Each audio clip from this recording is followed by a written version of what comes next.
दोस्तों अगर आप भी भारत और जिम्बाब्वे के बीच चौथा टी20 मैच देखने के बाद खुश हो तो वीडियो को जरूर लाइक कीजिएगा। और दोस्तों इस सांस रोक देने वाले मुकाबले के वीडियो का लाइक टारगेट हमने रखा है मात्र 100 लाइक्स का, तो लाइक करना बिल्कुल भी मत भूलिएगा। तो चलिए अब आपका ज्यादा समय ना लेते हुए शुरू करते हैं वीडियो। दोस्तों जैसा कि आप सभी तो जानते हैं कि हरारे स्पोर्ट्स क्लब स्टेडियम पर भारत और जिम्बाब्वे के बीच चौथा टी20 मुकाबला आखिरकार शुरू हुआ, जहां कप्तान शुभमन गिल की निगाहें इस टी20 सीरीज को अपने नाम करने पर थी। इसीलिए यहां टॉस जीतकर उन्होंने सबसे पहले गेंदबाजी करने का फैसला किया और जिम्बाब्वे की टीम को बल्लेबाजी के लिए आमंत्रित किया। अब दोस्तों जिम्बाब्वे के लिए जब पारी की शुरुआत विजली मदवेयर और तदिवानेश मरुमनी ने की, तो यहां पर दोनों बल्लेबाजों के बीच पहले विकेट के लिए 63 रन की साझेदारी हुई। इस दौरान दोनों बल्लेबाजों में से कोई आउट होने का नाम ही नहीं ले रहा था। तभी कप्तान शुभमन गिल ने अभिषेक शर्मा को 9वां ओवर थमाया और इसी ओवर की चौथी गेंद पर अभिषेक शर्मा ने मरुमनी को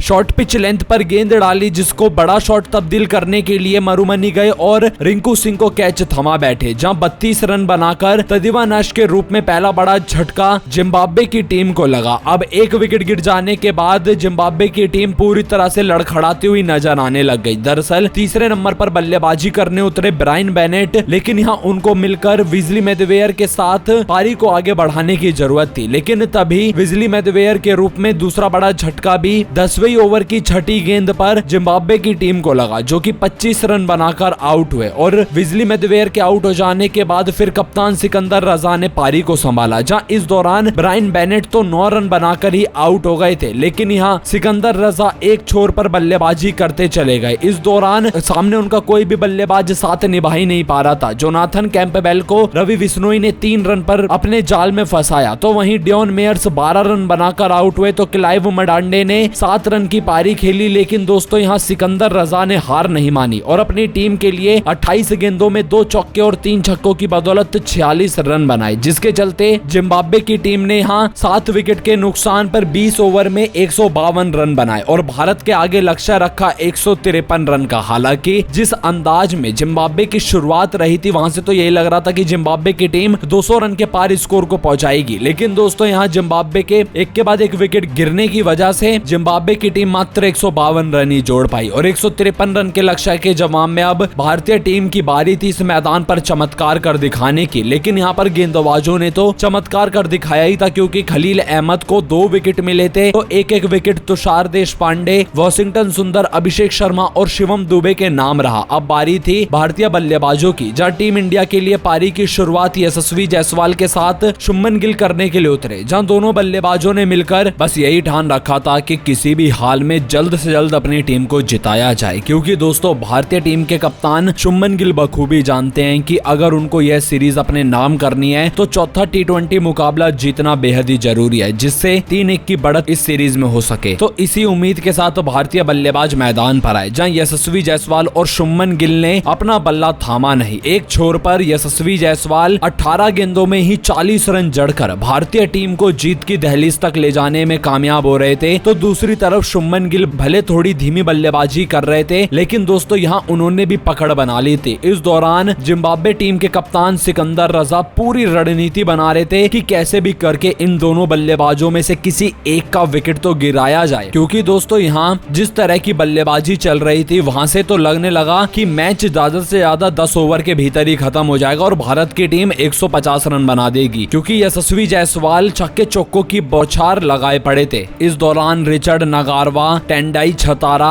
ब्लेसिंग मुजरबानी और फराज अकरम ने पूरी कोशिश कर ली यशस्वी जायसवाल को रोकने की, लेकिन दोस्तों यशस्वी जायसवाल 200 के स्ट्राइक रेट से ऐसी तूफानी बल्लेबाजी कर रहे थे कि मानो वो आज अपना शतक पूरा करने के ही लिए मैदान पर आए हुए हों। यहाँ पर मैच रोमांचक होता चला जा रहा था और दोस्तों पहले ही पावर प्ले के दौरान भारत की टीम ने 5 ओवर में जिम्बाब्वे के खिलाफ 56 रन जड़ डाले थे और यहाँ से मैच जीतने के लिए भारत को 90 गेंदों में अब मात्र 97 रन की जरूरत रह चुकी थी। मैच पूरी तरह से भारत के कंट्रोल में था, लेकिन दोस्तों किसी को क्या ही पता था कि अगले ही पल ऐसा बड़ा झटका टीम इंडिया को लगेगा कि यहाँ से भारतीय टीम के खिलाड़ी अपने आप को उबारने में काफी दिक्कतों का सामना करेंगे। हुआ ये था कि सिकंदर रजा जब पारी का 9वां ओवर करवाने के लिए आए, तो दोस्तों इस ओवर में उन्होंने लगभग यशस्वी जायसवाल को कैच आउट आउट करवा ही दिया था। लेकिन वो तो जिम्बाब्वे की फील्डिंग आप जानते ही हो कि कैसी है, और जिम्बाब्वे की टीम ने जैसे ही यशस्वी जायसवाल का कैच छोड़ा, यहाँ पर यशस्वी जायसवाल ने मौके का पूरा फायदा उठाया। इस बीच यशस्वी जायसवाल ने अपना अर्धशतक मात्र 29 गेंदों में पूरा कर लिया, और 29 गेंदों में 50 रन जड़ देने के बाद यशस्वी जायसवाल ने रुकने का नाम नहीं लिया। उन्होंने ठान लिया कि ये मुकाबला